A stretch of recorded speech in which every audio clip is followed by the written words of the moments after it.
I've always heard positive opinions regarding bidets and decided my IBS ass should try one out.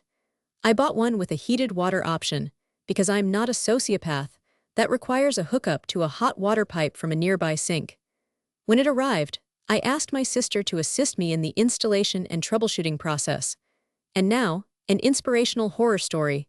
Two young women arm themselves with wrenches, plumber's tape, and their high hopes to take on the installation of the Luxe Bidet NEO 320.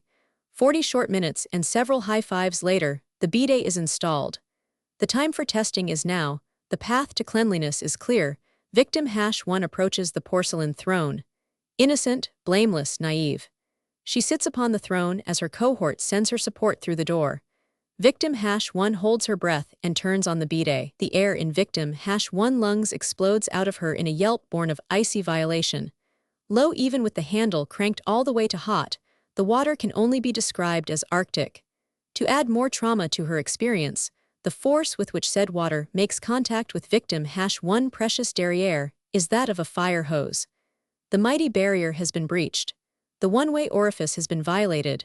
The Cave of Wonders has unexpected company. The flood waters are rising, and there is no defense strong enough to stop them. Victim #1 immediately stops the assault and calls for spiritual support from any god who would listen to her plea.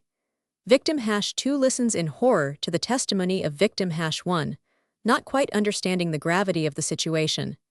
As Victim #1 stands from the torture seat, that which came in unconsensually found its way out in a similar fashion. I will leave this section to your personal imaginations.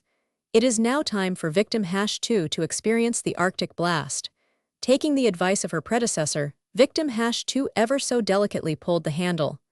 Alas, she too felt the frosty blast of the anal power washer. The immediate reaction of Victim #2 was to exclaim in fear, turn off the bidet, and burst into inexplicable tears. Now you may be asking, why? How could this happen? Upon research, it was discovered that the vagus nerve travels directly from the brain to end in one's anus. There it attaches to a multitude of nerves surrounding the anal and perineal area. By introducing a sudden cold sensation, one can trigger a vagal response. This causes a drop in blood pressure and can lead to unpredictable emotional responses.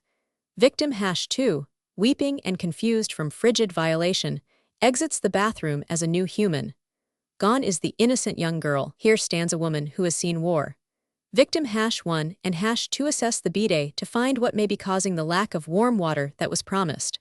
Setting the device to nozzle clean mode, the survivors run the water for a few moments in an attempt to obtain redemption for their chilled back doors. Lo, warmth has been detected. As a sensory balm for the survivors' trauma, each takes her turn to enjoy the pleasant warmth of the forbidden water fountain. As Victim #2 sat to experience the comforting embrace of H2O, she forgot a crucial step. Blinded by the excitement of experiencing the warm caress of Poseidon, she neglected to sit with her legs firmly together. The consequences were immediate. The godlike speed of the water making contact with Victim #2 poop chute was enough to allow the splash radius to go airborne. Mild collateral damage was observed, mostly on the breeches of Victim #2, but most of the surroundings remained unmoistened. And so, dear readers, I hope you take heed to the warnings in this testimony. Both victims agree that they have never felt cleaner, but one must consider the cost of such luxury when yearning for a sterile starfish.